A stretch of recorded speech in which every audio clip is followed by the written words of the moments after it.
Okay, guys, so I would first start with a brief overview of what we have already done in these two sessions we have got. The first one was explicitly on the syllabus discussion. We know the various aspects of the syllabus. We know the core areas of the financial management and how they are incorporated as the module in our syllabus. Then we move to the definition of the financial management, which was given by the various experts on time to time basis. We have seen some of them. We also went through again the core areas of the financial management, and then we reached to the ultimate objectives and goals of financial management. And then we evaluated two very predominant goals, which are profit maximization and wealth maximization. We understood the various pros and cons of both of these objectives. And we could see at the end that wealth maximization tends to be the uppermost objective of financial management because that considers every other factors in account. So if I briefly tell you that what are the merits and demerits of it, let's just go over there in the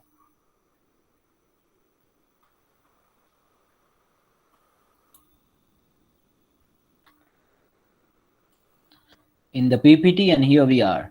Let me just share the screen with you guys.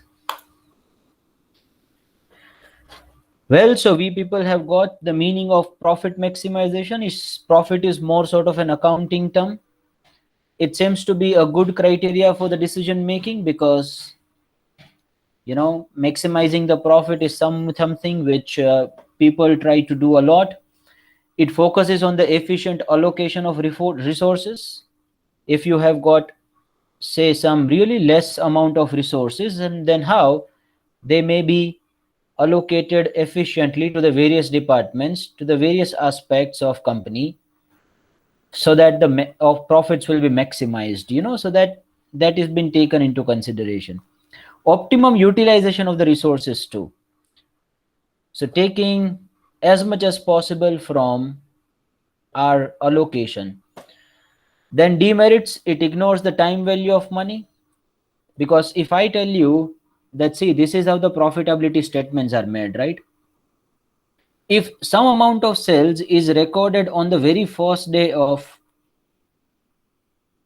your business or your accounting year, and then some amount of sales will be recorded at the end of the period, one at the beginning of a period, another at the end of a period, so you have recorded 2 lakhs rupees of sales in that year. Now friends, this profit maximization doesn't tell you that this 2 lakhs rupees, 1 lakh rupees are different. One you have received at the beginning of a period is different from one you have received at the end of a period, because there is something called time value of money. Profit is silent on this aspect. Another thing, that profit fails to tell you that what was the relative profit. Say 10,000 rupees you had earned the profit in last year and 10,000 rupees in current year. It will just compare the absolute amounts or the percentage of increase and decrease, but it will fail to tell you that what is the present value of that profit. What you had earned in last year is not equal to what you are earning today. And there is a time value of money that has been absolutely ignored by the profit. It's a vague concept too. Demerits. Why vague? Because sometimes the profit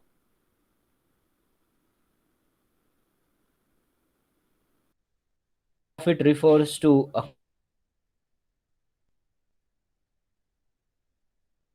sometimes it refers to yearly profit, sometimes on a 6 monthly basis. So it's a little bit unclear what term is actually referring to? It is not the risk factor. It focuses on maximization of the risk without taking maximization of the profits, without taking into account your risk at all.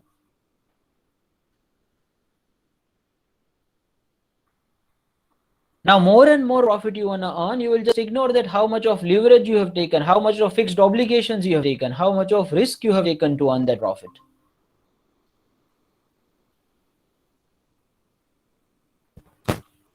Oh, I got disconnected or what? Sorry, again saying this. It ignores the risk factor, my friends. See, the fixed obligation amount any company takes, no, it is the risk taken by them. The very simple definition of the risk, if I tell you from the business entity's perspective, is the fixed obligation they have taken. Even before earning the income, if you commit your fixed obligations in terms of rent expenses, in terms of other fixed expenses, that is one of the biggest risks. Profit maximization tells you that you should maximize the profit at any cost, even without considering the risk. So whatever the fixed obligations you will have to take, no, keep taking that. But financial management and wealth management is also focusing on the amount of risk you take for earning that profit. So profit ignores the risk entirely. It may tempt to make such decisions which may prove disastrous in the long run. We are aware about it. Some immoral, unethical decision may be taken from our side to maximize the profit. Emphasis on the short-term projects. It is sometimes unrealistic, difficult, inappropriate, and immoral too. Then wealth maximization is about maximizing the market value of firms' shares. It considers the timing and risk expected as well.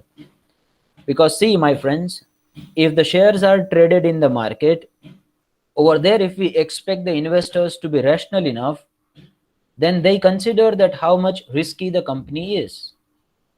They consider that to earn this profit, how much of debt they have taken. To earn this profit, how much of fixed obligation in terms of their operating and financial cost they have taken. Shareholders are rational enough to think that how risky the company is, even though the company is earning very nice, but if they feel that the risk is too much, they will not invest. Hence, wealth maximization also considers the risk into account. It also considers the timing, whether the company is earning today, whether the company has earned in the last year, or whether the company has potential to earn in the future. This timing is also been considered. Now you must have seen that Zomato IPO is out, right? Now Zomato, Swiggy, all these food delivery channels are continuously incurring the losses, but still there is an overwhelming subscription to that IPO. Why? Because investors are not focusing on what they have done in the past, how much losses they have incurred. They are able to see some potential earning benefits in the future. They have got the tremendous amount of customer base. Because of the fact that they have got a tremendous customer base, it may be further utilized financially. Once the monopolies are built in the market, then they may start charging some amount of money. So they are looking at the future potential. Personally, I am not telling you whether to invest or not to invest. I am just giving you as an example that in spite of the fact that Zomato is in loss, why there is an overwhelming subscription. Possibly investors are looking for the futuristic gain. Similar is happening with the Tesla Motors. In comparison to their earning, their market prices are too high. In 1,000 multiples, their market price is trading because they see that this company has the potential to grow exponentially in the future. That's why they also consider the timing, It just do, it does not consider just the profit of the current year. It considers the future profits too, and it considers the trend of the profits too. So market price considers the timing at which you will receive it. While Looking at the profitability, Zomato will not be looking attractive to you. You will just say, sir, इसमें तो profit, इसमें तो loss ही है, 2000-3000 करोड़ का loss करता है, हम क्यों invest करें? But wealth maximization takes this into account. It takes care of shareholders' interest, every other stakeholder's interest. It also ensures the fair return to shareholders. It focuses on the long run. You will take some decisions like research and development activity. You will take some decisions like training of employees, which are focusing on the long-term aspect. But that will build the wealth for a long period of time. Takes into account the time value of money too. The valuation of the shares considers the time value of money. Now, it may be a little technical for you to understand that how the valuations are actually happening, but it considers the time value of money, my friends. Whatever the future benefits you receive from a share in terms of dividend are considered in valuation of the shares. It will also consider that those benefits will be received in the first year or in a second year or in a third year or a fourth year, and accordingly the present values will be found, and then the valuation happens. So it considers time value of money, and based on that valuation you take a decision that whether the stock is undervalued and overvalued, and there may be n number of valuation criteria and parameters. So time value of money is considered. It considers the risk as well. Profit will tell you that, see, you should do it at any cost without considering the risk, but wealth maximization will tell you that you should try to keep it under your control. There is something called debt to equity ratio. I think you might have heard about it somewhere in the financial statement analysis or other subject. Now, higher and higher debt you take, the return on earning may be very much good because of higher portion of debt you take in your capital structure. The reason being, debt is always considered to be a cheaper source of finance as compared to equity. You get a tax benefit on the interest as well. I mean, the interest is the tax deductible expense as per the Income Tax Act 1961, but dividend is not an expense. The dividend you pay on equity is the appropriation of the profits. It is not considered as an expense. So obviously, if you are able to put that as an expense, then your profits will be low. And if the profits will be low, you will be paying less amount of tax to government. Interest is a tax deductible expense. Dividend is not. Dividend is not an expense at all, because it is just a distribution of some portion of earning you are doing to the owners. अगर owner business में से पैसा उठाता है तो वो expense charge करता है? बिल्कुल नहीं. आपको याद आ रहा हो, अगर पार्टनरशिप अकाउंट्स करते थे आप 12th में, तो अगर ड्राइंग्स करता है कोई पार्टनर तो उसको हम कैपिटल अकाउंट में एडजस्ट करते थे ड्राइंग्स के नाम पे. हम उसको एक्सपेंस नहीं कहते थे कभी. अगर कोई बंदा बिजनेस में से पैसा उठा रहा है तो वो एक्सपेंस नहीं था if that was a partner. So if this is no expense, then your profits would be high. If the profits will be high, you will pay the more tax on it. So debt is always considered to be a cheaper source of finance if you have some assets which are unsecured and which may be secured for your debt. I mean, that assets may be given as the collateral for taking more amount of debt from the financial institutions and the banks.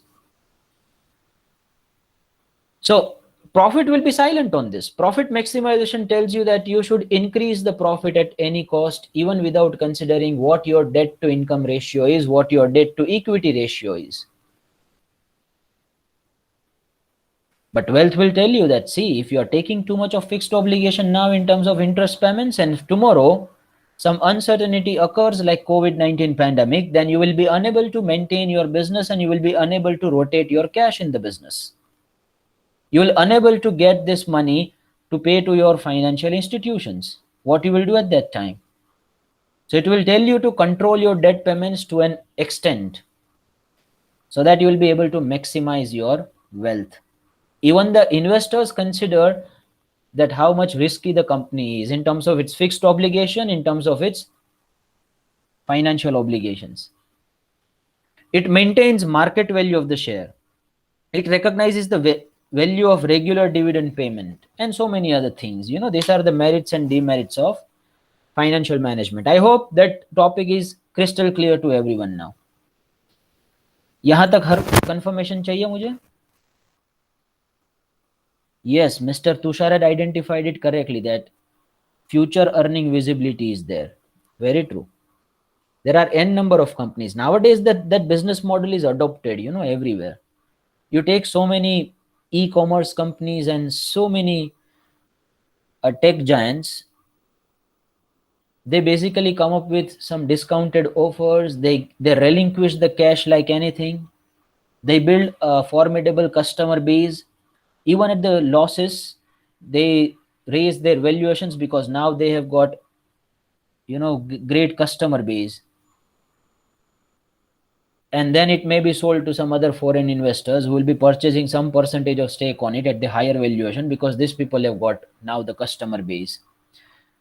So that's what happened with the Flipkart. That's what has been happening with the various IT companies too. That's what is happening with the Cred as well, which is managing the credit card payments and all. They are all into losses. Swiggy, Zomato, all into losses. Is it clear till now that profit and wealth maximization is crystal clear? Confirmation, please. Okay, thank you so much, guys. If you have any question or query, please let me know. Good, thank you. Now the question comes that, sir, what do these finance managers do in the organization? We are thinking from the organization's perspective, right? So friends, all of their functions may be bifurcated into two parts. One is a treasurer kind of a function, another one is controller kind of a function. When the treasurer kind of a functions are taken, that means here you have got some powers related to spending and allocation and raising the money. You will be raising the money, you will be maintaining the money, you will be spending the money. So money related modification, addition, subtraction power are given to you. That is the treasurer powers. And it also includes a function where only the controlling authority is given to you. Here you do not have spending related powers. I'll tell you how. For treasurer, the role comes like, the cash manager forms a part of the financing function. Now, obviously, that will happen under the umbrella of chief financial officer. We also calls it a CFO. Now, company to company, this structure will be different because obviously on the magnitude at scale at which they are operating, these functions will differ. So cash managers, his primary responsibility will be to maintain the optimum amount of cash so that it won't be too much and it won't be too less too. If it would be too much, then you are losing the opportunity cost on it, because that additional amount of cash which is idle and blocked right now, and if you will be investing it somewhere in marketable securities, then you will get some return from it, right? That is called as the opportunity cost you have lost. That is the opportunity cost you have. So if too much of money is blocked, we know the time value of money too now. We know that there is a earning power of money. This money can be further utilized in the business. Then you cannot afford to keep too much of money idle, right? And you cannot afford to keep too less of money as well, because then you will be unable to satisfy the day-to-day requirements of the business. So there must be some strike off level maintained of cash. So there are some cash management models too that may be discussed later on the working capital management. I'm just giving you the brief idea about it. So that task may be handled by cash manager. Then there may be credit manager. So credit manager's responsibility is to take the credit from the suppliers as much as possible and to give the credit to the debtors. So there are various decisions you make as far as the credit is concerned. First decision, whether to give the credit or not. Say you are looking at the debtors right now. So whether to give the credit or not, whether to generate the debtors or not, what will be the implications, taking into account the uh, competitive environment of the company. Then how much of portion of your shells should be on credit basis? Say 20%, 30%, 50%. This is also a financial decision, right? Number 3, how many number of days to be given to debtors for the payment? 5 days, 10 days, 15 days? What will be the implications of this many number of days on your expected amount of sales? So evaluation of this is also a task of credit manager. But obviously, if the scale of a company will be too low, then there may not be a separate independent credit manager in a company. Only one CFO may have to do all of this works. Then capital budgeting manager, who is explicitly focusing on the long-term projects, whether to invest in this machinery or that machinery, to purchase this land or building or that land or building, whether to go into this startup or that startup, whether to diversify into this product or that product. So what will be the financial implications of it? So capital budgeting manager, which is basically taking the investing decisions appropriately, that considers all of these tasks. Then the fundraising manager, financing manager, gathering the funds from the various sources. Which sources are the best sources as per the needs of a company? Which sources are the least expensive sources? Which sources contains the lower amount of risk for a company?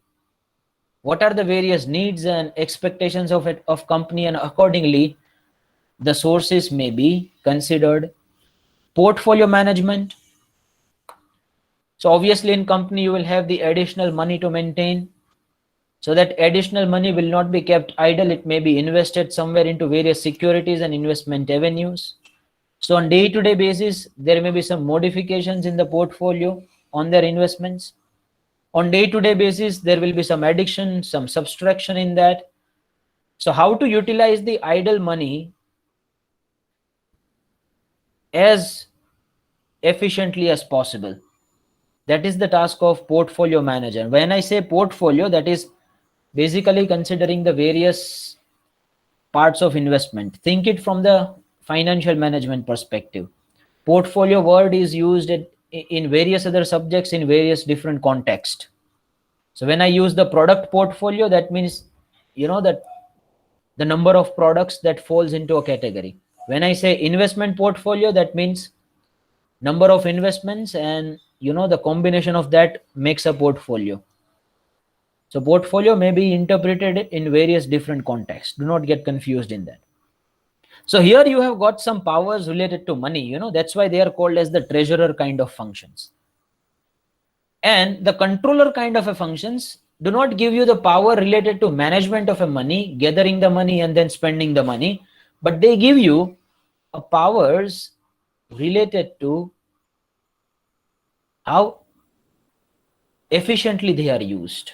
Or I may say that they give you powers related to authentication and approval of those expenses. So there may be accounting manager who is keeping the record of each and every transactions taking place in terms of money. So account also falls under the CFO bracket, but account is independent in nature as well sometimes, because see, it has got some relation with the finance, but accounting itself is a different vast area nowadays. And accounting is something which is more technical in nature. Only the people who possess the expertise to do it are hired for that. Chartered accountants are hired for that. So it has close relation with the finance too. Then cost accounting manager, which is basically maintaining the cost sheet structure, how the company will be spending on its product per unit basis. What are the various allocations of the cost? I mean, how much fixed costs are there? How much variable costs are there? How much contribution per unit this is making? So all sorts of management and cost accounting decisions are taken by that manager. Then taxation again falls under the controller category, tax manager, which is again the area where chartered accountants are predominantly occupied. But financing decisions are not independent of the tax requirements. Even the capital budgeting decisions are not independent of tax considerations. Everything needs to be considered at the same time. What will be the impact on your taxability? It matters. Even before amalgamation and merger, you do that, what will be the impact on your taxable profits? You know, there is something called reverse merger nowadays. Or I may say the SIC unit merger, not the reverse. The reverse will be a wrong one. SIC units merger.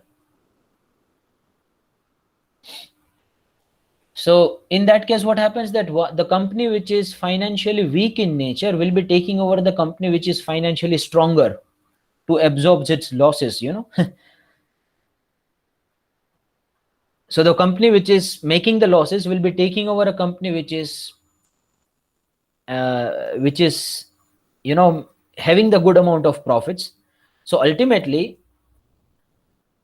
both of these companies are merged only, but the company that will survive, no, will be a SIC company, a company which was not doing well financially in profits. Now what will be the consequences of it? There will be some consequences on the taxation aspect, because they have got a losses and another entity has got the profit, so that those losses will be striked off with those profits and they won't have to pay the tax, because there are various tax rebates as well given to such kind of mergers in the Income Tax Act 1961. So investing decisions are not independent of tax decisions. In I guess, if I am not wrong, I guess 2003 to 4, there was one huge, not one, I mean, there was huge quantity of gas, natural gas found at the Krishna Godavari site. So there was a conflict between the Reliance of Mukesh Ambani and Reliance of Anil Ambani at that time. Now that gas was so huge in nature that it could fulfill the requirements of the entire India for many number of years, as far as the natural gas, cooking gas requirements were concerned. Now there was an investment required somewhere around 2 to 3 lakhs crores in 2000. So at that time, the entire tax collection of the India was somewhere near to equal to it, you know. So you can imagine that kind of investment it was. So P. Chidambaram, who was the finance minister at that time, so the Reliance took that proposal to the finance ministry and said that if there will be a partnership between the corporate Reliance and government, then we will be able to transmit this gas by, you know, establishing the cross country pipeline across the nation. But that investment was so huge in nature that government said no to it. And then Reliance said that, okay, if you can't do it, we will be doing it, but we want some relaxations in the taxation. So P. Chidambaram asked that, okay, what kind of relaxations you want? So they said that, see, we will be investing so much of money in this. We want that expenditure to be treated as the revenue expenditure. So basically, when you incur such kind of capital fixed asset investment, land and building, and so much of infrastructural facility you built, that is considered as the capital investment, right? And you charge some depreciation from that fixed asset. That is how the accounting is generally done. But they said we want to charge it as a revenue expenditure. That means you can imagine on the expense side, there would be a huge outflow. So there was tremendous amount of loss. And on a right hand side of your profit and loss statement, where the sales and revenue amount is lying, over there, what will be the amount of sales? 2,000, 3,000 crores. Against which you have got the loss of 2 lakhs crores. So obviously you will be in the huge losses at that time, as per the income tax. So you are not supposed to pay any tax on that amount and whatever the revenue you have got. Not just that, they also asked for the carry forward of this losses for the unlimited number of years. Generally, the carry forward of losses is done only for 4 years and 8 years as per the Income Tax Act, based on various provisions applicable to them. Unlimited carry forward was allowed to them. So you can imagine, on every year basis there will be a revenue of 2000 3000 crores on right hand side, but on left hand side there will be a loss booked of 1,98,000 crores. Then on the second year 1,96,000 crores. Then on the third year 1,85,000 crores, and so on and so on. So they won't have to pay any tax on it. There was section 35 AD inserted in 1961 Income Tax Act. You may refer that section tells that if any business comes up with the cross-country pipeline infrastructure across the India, then their capital expenditure will be treated as revenue expenditure. You may refer this section over there. So you could see that there was a huge benefit of taxation taken for many number of years from that project. So investing decisions are not independent of taxation decisions. Do you know this? Reliance has taken the various investments from the foreign players like Facebook and Google and everyone. They haven't paid even a single penny of tax on those sale of shares, because the capital structure was framed so smartly that even a single rupee of tax is not paid. Generally what happens when you sell the shares, no friends, say you are an owner, Mr. Meghani is an owner of few shares. If Mr. Meghani is selling that shares to Ronak sir, then Mr. Meghani had say incurred 100 rupees per share, and right now he is selling to Ronak sir at 200 rupees per share. Just taking a layman example. Then 100 rupees he is making a profit, that is considered as the capital gains. As per the Income Tax Act 1961, you will have to pay either the short-term capital gains tax or the long-term capital gains tax on it. But they haven't paid even a penny of capital gains tax on the sale of shares, because they used optionally convertible preference shares, which was converted into equity, and that was issued to Facebook and Google. Reliance has sold some portion of Jio to Facebook and Google. You might have heard about it just in the last year when the corona pandemic was at the peak. At that time they were making such kind of an announcements. So even that time they gathered a very good valuation from Facebook and Google for their shares. Obviously, if they are partnering with you, then they also want some ownership percentage, right? So when you want to sell some percentage of ownership share of Jio to those foreign players, you will receive some money from them.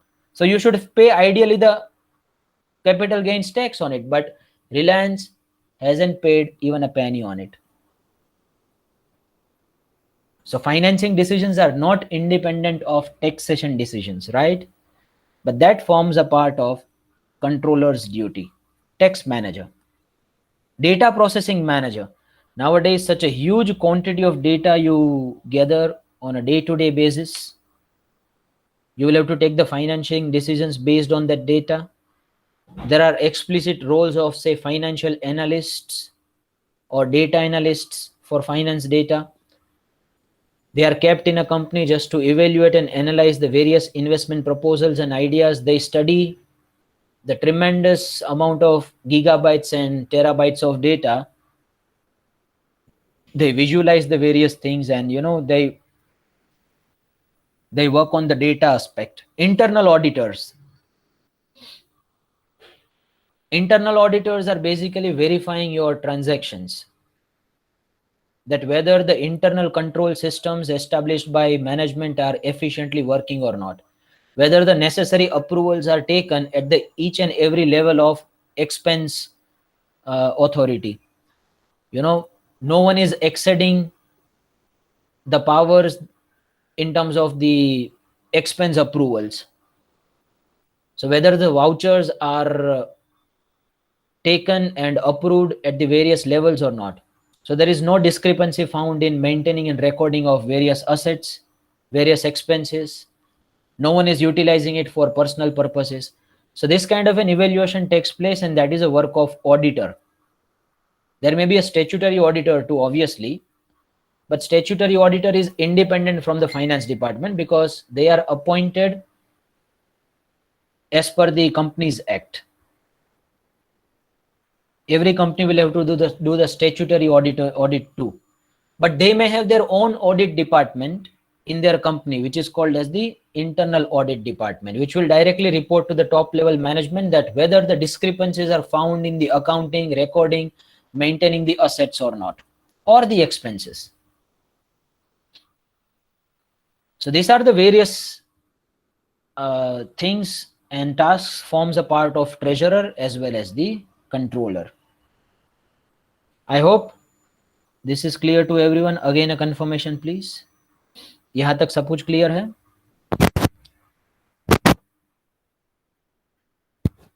Okay, very nice. Very nice. Thank you so much, Mr. Rishid, Sujal, Harry, Mr. Kaushal, and everyone who have given the answer. Some people have said हमारा नाम तो भूल गए, बोले ही नहीं बेटा, sorry. बहुत सारे लोगों ने yes किया, तो हर एक का नहीं याद रहता. Well, so it may look like this. Now, when it comes to nature of financial management, let's go to some of the very basic nature of this activity. It is obviously continuous in nature. It's not like आज कर लिया फिर 2 साल के बाद financial management करना है. It's continuously in nature. It is pretty much related to all other departments of the organization. Obviously, as and when other departments will have to spend some amount of money, they will have to contact finance department for that. And it is also observed that finance department is pretty much centralized in nature, you know, as compared to other departments. If you could see that, see, there is a delegation of tasks happening in various other departments. Like you may delegate the marketing entirely to few people. You may delegate the task related to HR entirely to, you know, outside agency or some other people. But as far as the finance of a company is concerned, no, only few handful individuals gets the power related to sanctioning of money. पैसों के मामले में भैया centralised होता है, कुछ ही लोगों के पास डिसीजन होते हैं, तो उन लोगों का कांटेक्ट करना ही पड़ता है. मार्केटिंग वाला टीम वाला आके बोलेगी कि हमें ये कैंपेन रन करना है, वो कर देना है, लोगो चेंज कर देना है, ये कर देना है. अरे भैया लेकिन पैसे है तुम्हारे पास, कहां से करोगे? So that approvals and everything happens from finance department. Even the budgets of various other departments are prepared in consideration and in consultation with finance department. No one can do the production as they want, you know. First, some money of production budget will be allocated to the production department, and then the production department may plan their production units and budgeting for their entire year. How much money we have got, because that is what the basic constraint every organization have. No one has got the unlimited amount of money. You will have to always operate under the deficiency of money. And when the money comes, the finance comes. 3 core areas of the FM, we are aware about it. There are 2 primary objectives, we are aware about it. It's continuously evolving in nature, not static. कोई ऐसा नहीं कह सकता कि 2005 में जो financial management था वो ही फाइनेंशियल मैनेजमेंट 2021 में भी है. नहीं, बिल्कुल नहीं. It has changed a lot. So it is continuously evolving in nature. So this is a nature of financial management. Well, let me ask you one question. Everyone, please focus. My question is very simple. Try to understand this.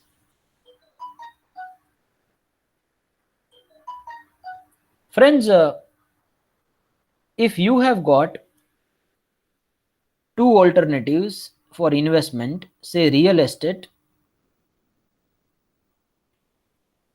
another one is shares, then real estate will give you say 10% return, and some shares which are, say, one model portfolio is already prepared for shares, and you are expected to get 15% return on the shares. Now, what could be a reason that the expected return from shares is higher than the real estate? What is the reason behind it? What could be the reasons behind it? Just I'm asking a very hypothetical question. Obviously, it may go in negative too, but I'm asking you hypothetically that, see, if I give you 15% on shares and real estate 10%, which is also historically observed since the inception of this financial markets, that investment category of shares has outperformed every other investment avenues. Maybe it's a real estate, gold, or any sort of an investment avenue are outperformed like anything by shares. What could be reasons behind it? फिर भी लोगों को डर लगता है. Data कहता है कि शेयर इतना परसेंटेज आपको रिटर्न देता है over a period of time, फिर भी लोगों को क्यों डर लगता है इसमें? समझ रहे हो मेरा question? What could be the reasons why it give 15% and still people may be fearful about it?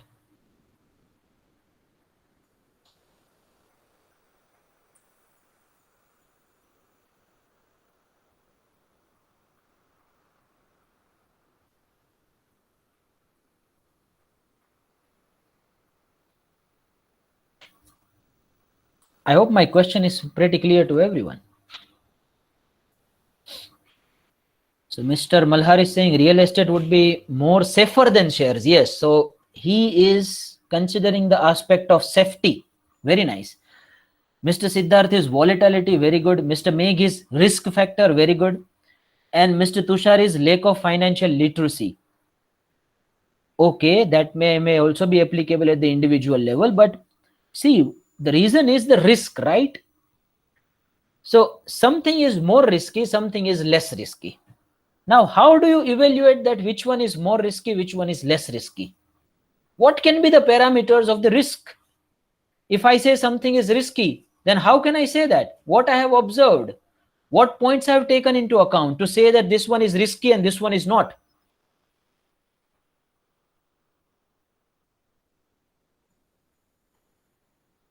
Past performance, okay, but in past performance, what you will see, Mr. Tushar? I'm just using your curiosity to derive my answers. Very true, Mr. Meg. Too much fluctuations in the price daily. Too much fluctuations in the price daily. Now, one statistical indicator for that is the standard deviation, right? Now, real estate prices are not moving, fluctuating on a daily basis. आप सुबह गए और वो बोले कि 35 लाख और शाम को गए बोले नहीं अब 32 लाख रुपए में, ऐसा होता है? लेकिन शेयर्स में तो होता है भैया, 10-10, 12-12%, 20-20% के अप डाउन आते हैं, और सर्किट नहीं होती तो और भी ज्यादा आते हैं. बिटकॉइन में तो कितना परसेंटेज का आया था अभी जब चाइना ने बैन किया था, तब एक ही दिन में आई गेस 50,000 यूएसडी में से 35,000 यूएसडी 30,000 यूएसडी तक पहुंच गया. 50% erosion of the value just in a day. बैठे बैठे आपके पास 5 करोड़ रुपए थे और 2 करोड़ रुपए हो गए. तो यही तो प्रॉब्लम है. Fluctuation is the one indicator of the risk, but there comes another indicator as well. What it could be? What it could be? Another indicator too. Not just the fluctuation. You have understood it correctly. Very nice. I must appreciate that you have got the volatility right. Something else too. Long run trend. Okay, somewhat near to it. I'm asking that what other indicator may be there along with a volatility to know the risk associated with anything. One is volatility. Very nice. Another thing is also there. Volumes. Okay, somewhat near to it. Another, anything else?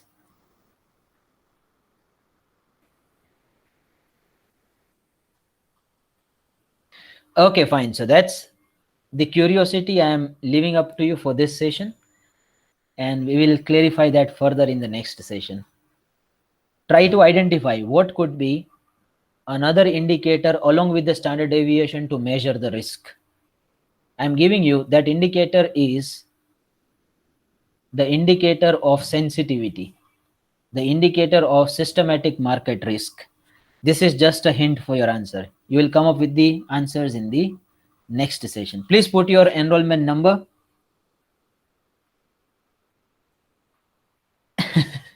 Please put your enrollment number as a mark of your attendance. See you all again in the next session.